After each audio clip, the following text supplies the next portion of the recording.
Hola, ¿cómo están? Bienvenidos a Derecho y Claro. Hoy vamos a analizar otro tema que es el buen gobierno corporativo. Pero antes de iniciar, los invito a que se suscriban al canal para poderles notificar cuando haya contenido nuevo. ¿Ya lo hicieron? Bueno, ahora sí, vamos a comenzar con este tema. ¿Qué es el gobierno corporativo? Es un conjunto de normas, de principios y procedimientos que regulan la estructura y el funcionamiento de los órganos de gobierno de una empresa. En concreto, ¿qué hace? Establece las relaciones entre la junta directiva, cuando ésta existe, los administradores y los accionistas de la sociedad, así como del resto de partes interesadas en un negocio. Y estipula también las reglas por las cuales se rige el proceso de toma de decisiones sobre la compañía para la generación de valor en una sociedad comercial. Este es un tema que ha tenido muchísimo desarrollo, sobre todo para las sociedades que cotizan en bolsa. Allí empezó. Más concretamente, a raíz del inicio de la crisis financiera de finales de la primera década de este siglo, ya que se ha visto que se hace necesario que las sociedades que cotizan en bolsa sean gestionadas de una manera muy adecuada y muy transparente. El buen gobierno de las compañías, en consecuencia, es la base para el funcionamiento de los mercados, ya que favorece la credibilidad, la estabilidad y contribuye a impulsar el crecimiento y la generación de riqueza, que es lo que hacen las empresas.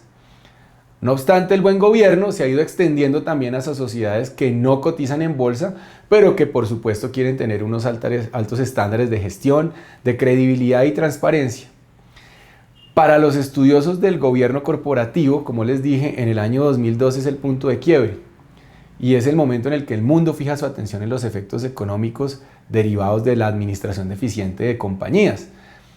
Recuerden que por aquel entonces nombres como Enron, Parmalat y WorldCom, que eran referentes comunes y empresas grandes, empezaron a tener una serie de inconvenientes como consecuencia de que eran sociedades mal gobernadas, mal dirigidas y que perjudicaron a un montón de personas en el mercado bursátil. ¿Qué articulan las normas del gobierno corporativo? Primero que todo, la toma de decisiones que tienen que ver con la dirección estratégica y general de la empresa y sus políticas corporativas. Inversiones, fusiones, adquisiciones, nombramiento de los ejecutivos que van a dirigir esa compañía, planes de sucesión de la empresa. También los mecanismos de control sobre el correcto desempeño de la dirección ejecutiva y la implementación del plan estratégico que han aprobado los socios de la empresa. También el cumplimiento normativo o el compliance, que es el establecimiento de políticas y procedimientos adecuados para garantizar que la empresa, sus directivos, empleados y terceros cumplan con la regulación y con las normas que les son aplicables. También las relaciones entre los principales órganos de gobierno de la compañía y los derechos y deberes de cada uno de ellos, del consejo de administración o de los administradores, de la junta directiva, de la asamblea de accionistas. Y es que a medida en que las empresas evolucionen y van adentrándose en procesos de internacionalización y de crecimiento, las operaciones se vuelven más complejas. No hay nada más difícil que saber crecer un negocio. Y en consecuencia se diversifican los negocios, aumentan los riesgos, tanto en el ámbito legal como en el ámbito de la imagen pública. Por esta razón, la mejor manera de asegurar el éxito y el crecimiento continuado siempre estará en la profesionalización de la gestión operativa y del gobierno corporativo.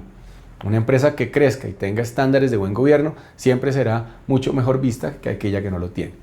La aplicación de un código de buen gobierno es la garantía en consecuencia para el crecimiento sostenible de la empresa en mediano y largo plazo, ya que ayuda a restablecer la confianza de los inversionistas, aumenta el acceso al crédito, nacional como extranjero, atrae talento y también fomenta la imagen de marca.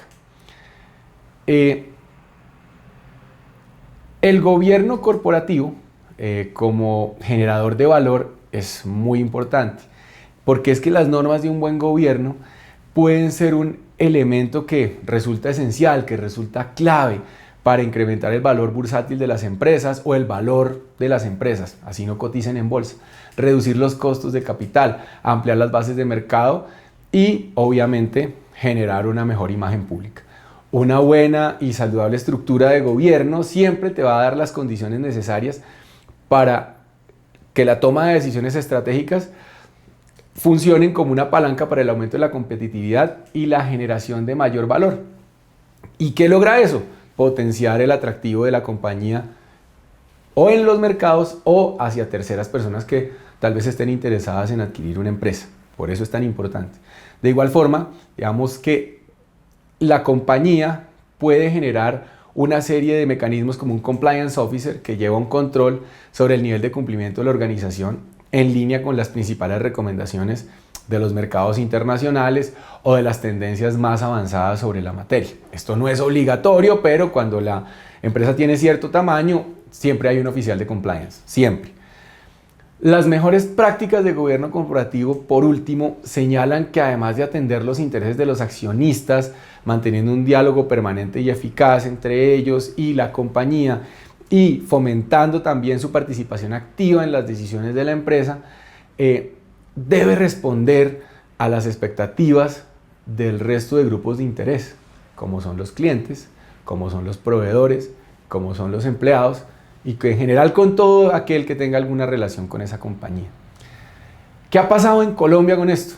Desde el año 2006, la Superintendencia Financiera y desde el 2007, la Superintendencia de Sociedades, crearon dependencias especializadas para la supervisión del gobierno corporativo de las sociedades que estaban bajo su vigilancia. Las experiencias de supervisión en ambas entidades arrojaron insumos que han sido muy valiosos para comprender con profundidad el gobierno corporativo de las sociedades en Colombia. Y es así como, de acuerdo con los análisis de las causas de liquidación más frecuentes de las sociedades que se denominan cerradas en Colombia, se descubrieron varias cosas asociadas con este tema de buen gobierno. Y es que los problemas de gobernabilidad en una compañía, de toma de decisiones, tienen una estrechísima relación con la sostenibilidad de las empresas. ¿Qué se dijo allí? ¿Qué se descubrió? En un 51.6% de los casos de liquidación obligatoria, la mayoría de las causas están ligadas a malos manejos administrativos de la sociedad. En el 44.3% se evidencia la existencia de recursos humanos que no tenían competencia. Caso típico, como ya lo hemos hablado en otros podcasts, de familiares inhabilidades para el cargo. Y este tipo de cosas han sido una de las causales más importantes de las crisis empresariales. En el 37.4% de los casos de liquidación tuvo entre sus causas el impacto de los problemas familiares en la gestión de la compañía y en el 32.8% de los mismos estuvo causado por la falta de transparencia en la gestión de los negocios. Fíjense cómo todo esto empieza a evidenciar que se requieren unas pautas, unas normas de buen gobierno en las compañías para que éstas puedan crecer y avanzar de una manera sostenible. Por esta razón, la Superintendencia de Sociedades expidió 36 recomendaciones para el desarrollo del gobierno corporativo en sociedades cerradas, llamemos sociedades pequeñas y sociedades de familia. Esas recomendaciones se dividen en 5 módulos: control de gestión, máximo órgano social, los administradores, la revelación de información y un módulo dedicado específicamente a las sociedades familiares.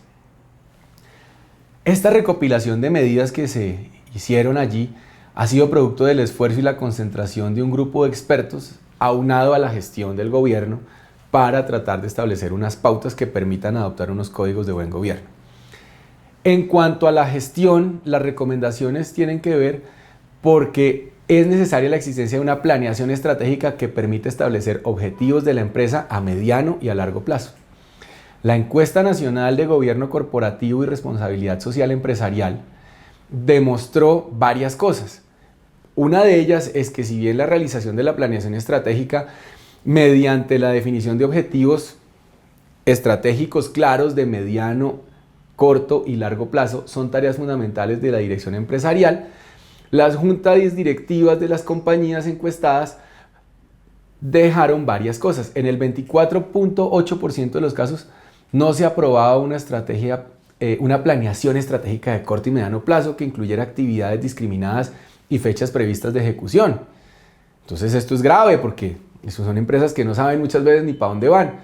En cuanto a las medidas relacionadas con el máximo órgano social, estas se fundamentan en el hecho de que el 28.59% de las sociedades no da cumplimiento al medio establecido para la convocatoria del máximo órgano social. Es decir, no se convoca adecuadamente a las asambleas de accionistas, a los accionistas no se les convoca debidamente. De otro lado, de las investigaciones administrativas practicadas por la Superintendencia de Sociedades, las irregularidades en la convocatoria ocuparon una muy notoria proporción. En el 12% de los casos o no se convocaba o se convocaba indebidamente. Estas cifras son preocupantes y demuestran la poca dedicación y el poco interés, por llamarlo de alguna forma, por parte de los administradores de promover una mayor participación en las reuniones de los accionistas y fortalecer la integración del máximo órgano social para contribuir al direccionamiento de valor empresarial. Hombre, los socios son los dueños, los socios pueden opinar y muchas veces de las reuniones de los accionistas surgen muy buenas ideas y se pueden tomar muy buenas decisiones para el adecuado desarrollo de un negocio. Y esto muchas veces no se hace. Para mejorar estas dificultades es preciso que se establezcan medidas, y de eso se trata el buen gobierno, que no solamente logren el cumplimiento de los medios establecidos en la ley para convocar a los accionistas, sino que permitan una mayor participación de los asociados para así poder subsanar cualquier deficiencia relacionada con su falta de asistencia a las reuniones y una toma de decisiones adecuadas. En este sentido, es indispensable que la sociedad no solamente se limite a utilizar los medios de convocatoria que están previstos en la ley, sino pues que se utilicen otros medios que permitan la vinculación de los accionistas y traerlos para acá para que entre todos se puedan tomar decisiones mucho más adecuadas y acordes con el fin que tiene la empresa. En ese sentido, es muy importante que exista esta vinculación de los accionistas. ¿Qué dicen esas recomendaciones respecto a los administradores? Esa guía de buen gobierno corporativo dice que la ausencia de un reglamento interno de funcionamiento para los órganos de administración, como las juntas directivas, que ha tenido como consecuencia, se ha traducido en que el ámbito de la gobernabilidad y administración se encuentran regulados únicamente por las normas legales, eventualmente por los estatutos de la compañía, pero muchas veces lo que pasa es que queda la interpretación de los diferentes órganos o miembros de esos órganos de administración, los roles y competencias que tienen cada uno, y muchas veces esto puede ser confuso. Un ejemplo claro de esta realidad se refiere al órgano que en las compañías aprueba la política de remuneración. Muchas veces no se sabe si es el gerente, si es el presidente, si es la junta directiva. Para suprimir ese tipo de dificultades es imperativo que la empresa implemente medidas como las propuestas, es decir, que haya unas normas absolutamente claras respecto de quién establece esas políticas. En no pocas ocasiones las empresas sufren inconvenientes operativos y corporativos por cuenta de la falta de claridad en la definición de roles y en la asignación de funciones que deberían estar a cargo de cada órgano societario. Esto es muy frecuente, es más frecuente de lo que la gente se imagina y muchas veces hay choques entre los diferentes órganos de administración por cuenta de este tipo de circunstancias, lo cual genera obviamente reprocesos, lo cual genera obviamente dificultades y lo cual obviamente genera muchas veces la parálisis de una compañía por la falta de claridad respecto de quién debe tomar determinadas decisiones en el interior de la misma. En cuanto a la revelación de información, las recomendaciones se basan, entre otras cosas, en que una cifra bastante alta, el 50% de las empresas, en ese tipo de compañías, los representantes y ejecutivos no rinden cuentas de su gestión dentro del mes siguiente a la fecha en la cual se retiran de su cargo. En el 62% de los casos, los miembros de la junta directiva no rinden cuentas siquiera de su gestión dentro del mes siguiente a la fecha en la cual se retiran de su cargo. Tampoco lo hacen.